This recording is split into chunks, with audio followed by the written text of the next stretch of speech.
હવે મિત્રો કેરીની સિઝન જાય છે ત્યારે એક જ કેરીમાંથી તપેલું ભરીને રસ બનાવો. હા મિત્રો, તમે સાચું જ સાંભળ્યું છે. હેલો ફ્રેન્ડ્સ, સુપર મેજિક રસોઈમાં મિત્રો હું આપણું સ્વાગત કરું છું. આજે હું આપણે કેરીની સિઝનમાં એક જ કેરીમાંથી તપેલું ભરીને રસ કઈ રીતે કાઢવો ને એનો આઈડિયા શેર કરું છું.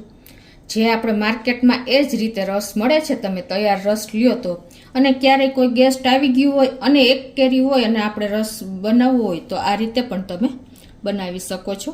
ગમે તો લાઈક કરજો, શેર કરજો, અને નવા મિત્રો સબસ્ક્રાઈબ કરવાનું તો બિલકુલ ના ભૂલતા. બાજુમાં રહેલ બેલ આઇકનને પણ પ્રેસ કરજો, જેથી કરીને લેટેસ્ટ વિડીયોની માહિતી મળતી રહે, અને હાઈપ બટનને પણ પ્રેસ કરજો, જેથી કરીને અમુક પોઈન્ટ્સ મળતા રહે. તો મિત્રો, હવે કેરીની સિઝન છેલ્લી લાસ્ટ છે, તો આપણે એક કેરીમાંથી આપણે માર્કેટમાંથી રસ લઈએ છીએ ને તો એ લોકો આ રીતે રસ બનાવે છે, અને આપણે ઓસે ડબલ ભાવ દઈ અને તૈયાર રસ આપણે ફંક્શનમાં કે ઘરે ઘણી વખત લાવતા હોઈએ છીએ. અને કોઈ ગેસ્ટ આવ્યા હોય તો પણ આપણે આ રીતે આપણે ઓફ સિઝનમાં પણ એને રસ પીવડાવીએ છીએ ને તો આ રીતે રસ બનાવે છે. મિત્રો, કે તમે વિચાર કરશો કે આટલું આપણે એક કેરીમાંથી આટલો બધો રસ કેવી રીતે કાઢવો, તમને પણ નવાઈ લાગશે. તો જો અત્યારે મેં આ એક મીડિયમ સાઇઝની જ કેરી લીધી છે, તો એની આપણે પહેલાં પીલ કરી લેશું અને આ રીતે છાલ પણ ઉતારી લેશું.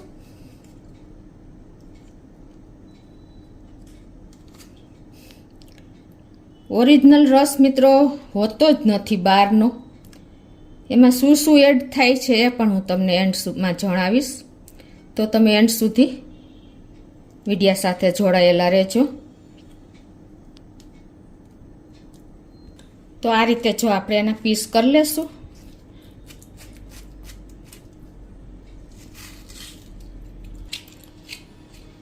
તો આ રીતે આપણે કેરીમાંથી પીસ કરીને અને પલ્પ પ્રિયો હોય એ પણ કાઢી લીધો છે. તે જો આપણે પીસ કરી લીધા છે અને એને આપણે મિક્સર જારમાં નાખી દેશું.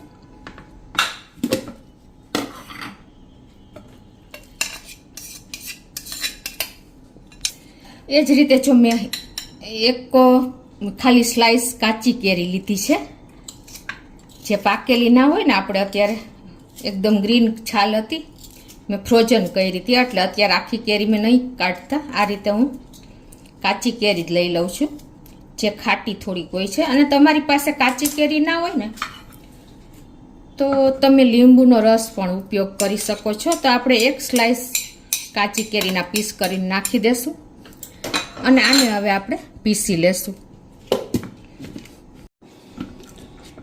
તો આ રીતે જુઓ, આપણે કાચી અને પાકી કેરીને પલ્પ કાઢી લીધો છે. અને હવે આમાં આપણે તમારે એકદમ સરસ કલર લઈ આવવો હોય ને તો તમારે આ રીતે ફૂડ કલર એડ કરી દેવાનો. અને ઓપ્શનલ છે, તમે ન એડ કરવો હોય તો પણ ચાલે, પણ અત્યારે હું આ કેસર મેં પલાળ્યું છે 4 થી 5 તાતણા, એ એડ કરી દઉં છું. કેમ કે આપણે ફૂડ કલર હેલ્થ માટે થોડોક સારો નથી હોતો, એટલે આ રીતે હું કેસર અત્યારે કલર માટે એડ કર્યું છે. હવે આપણે એક કેરી લીધી છે તો આમથી 1/4 કપ જેટલી સાકર નાખી દેશું, અને આપણે એને 1 કપ જેવું પાણી નાખી દેશું. પાછું આને આપણે પીસી લેશું. તો આ રીતે જો આપણે રસ તો કાઢી લીધો છે, પણ તમને અત્યારે પતલો લાગતો હશે.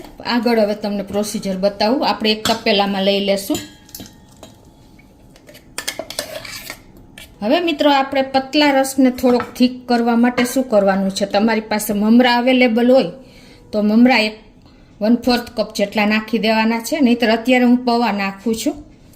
તો આ રીતે આપણે પૌવાને મિક્સર જારમાં પીસીને પાવડર તૈયાર કરી લેશું. તો આ રીતે જો આપણે દરદરો પાવડર તૈયાર કરી લીધો છે, પણ હજી થોડુંક તમારે આને આપણે પીસશું ને એટલે એકદમ સરસ ફાઇન થઈ જશે. તો હું જેમ આપણે રસવાળું જાર હતું ને એમાં જ નાખી દઉં છું, કેમ કે ભીનું હતું એટલે એમાં પૌવા બરાબર પરફેક્ટ પીસાય નહીં. અને હવે જે આપણે આ રસ લીધો છે ને એ થોડોક રસ નાખીને અને પાછું પીસી લેશું. મિત્રો, તમે આમાં સાકરની જગ્યાએ દેશી ગોળ નાખશો ને તો એનો કલર થોડોક ચેન્જ લાગશે, પણ તમે એનો ટેસ્ટ જાણશો ને તો તમને એમ થશે કે આવી રીતે જ રસ તૈયાર કરાય, ક્યારેય સાકર કે ખાંડનો ઉપયોગ ન કરાય. તો હવે આને આપણે પાછું પીસી લેશું. તો આ રીતે જો આપણે પીસી લીધું છે પૌવા સાથે રસ નાખીને, એકદમ આપણો રસ ઘાટો થઈ જશે આને હિસાબે. જો તમને ખ્યાલ આવી જતો હશે છે ને. હવે એને આપણે રસમાં નાખી દેશું. હવે આમાં આપણે થોડુંક પાણી નાખીને અને તૈયાર કરી લેશું થોડું.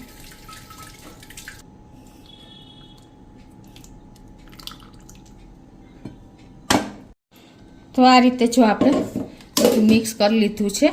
અને જો આપણો રસ અત્યારે તમને ખ્યાલ આવી જતો હશે, મિક્સ કરી બતાવી દો. જો એકદમ, હવે આને તમે ઠંડો કરશો ને એટલે એકદમ થીક થઈ જશે. પૌવા નાખ્યા ને એટલે આટલો થિકનેસ તો બતાવે છે. હજી આપણે સરખો મિક્સ કરી લઈએ. જો ચમચામાં પણ ચોટી ગયો છે. અને આપણે કેસર નાખ્યું છે, આપણે ફૂડ કલર નથી નાખ્યો.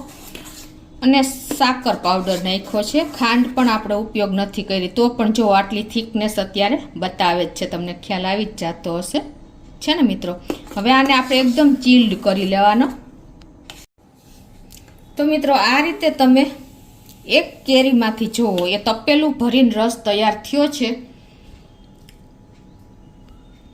અને જો આપણે બહુ રસને ચીલ્ડ પણ નથી કર્યો, તો પણ એની થિકનેસ તમને બતાવી દઉં. જો છે ને, ચમચામાં પણ ચોટી જાય છે. જો એટલી થિકનેસ આવે છે.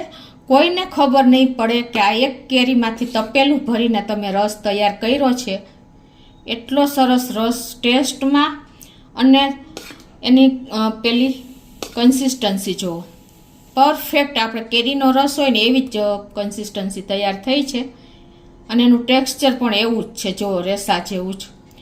તો મિત્રો માર્કેટમાં આ રીતે રસ તૈયાર થાય છે. અને આપણે આમાં ફૂડ કલર પણ એડ નથી કર્યો, કોઈ બીજા અનહાઇજેનિક તત્વ પણ નથી એડ કર્યા. માર્કેટમાં ઘણી વખત શું કરે છે કે કેરીના રસમાં પપૈયાના પીસ એડ કરી, રસ એડ કરી અને સેલ કરીને અને માર્કેટમાં સેલ થતા હોય છે. અને આપણે હોશે 3 ગણો ભાવ આપી અને ઓફ સિઝનમાં લાવતા હોઈએ છીએ, કે ઘણી વખત ગેસ્ટ આવ્યા હોય, ફંક્શન હોય ત્યારે પણ આપણે વાપરતા હોઈએ છીએ મિત્રો. તો તમને ત્યારે એમ લાગે છે કે આ રસ કેટલો મીઠો છે, પણ મિત્રો આપણે 4 ગણો ભાવ દઈને અનહાઇજેનિક વસ્તુ ખાઈએ છીએ. તો તમને ખાલી મેં બતાવવા માટે જ આ ઉપયોગ બતાવ્યો, શેર કર્યો છે વિડીયો. આપણે તો અનહાઇજેનિક કોઈ તત્વ પણ નથી એડ કર્યા, તો પણ તમને જો ખ્યાલ આવી જતો હશે કે રસની કન્સિસ્ટન્સી કેવી છે. તો આ રીતે તમે માર્કેટમાં રસ તૈયાર થાય છે અને લોકો હોશે ખાય છે મિત્રો. તો તમે એક વખત આ રીતે ટ્રાય કરજો. મેં આમાં કેસર એડ કર્યું છે કલર માટે, અને આપણે સાકરનો પાવડર એડ કર્યો છે. અને તમે જો આમાં ગોળ થોડોક એડ કરીને કરશો ને મિત્રો, તો તમને પણ એટલો ટેસ્ટી રસ તૈયાર થાય છે ને કે તમે એક વખત ચોક્કસ ટ્રાય કરજો. અને મિત્રો આ વિડીયો ગમે ને તો લાઈક કરજો, શેર કરજો, અને નવા મિત્રો સબસ્ક્રાઈબ કરવાનું તો બિલકુલ ના ભૂલતા.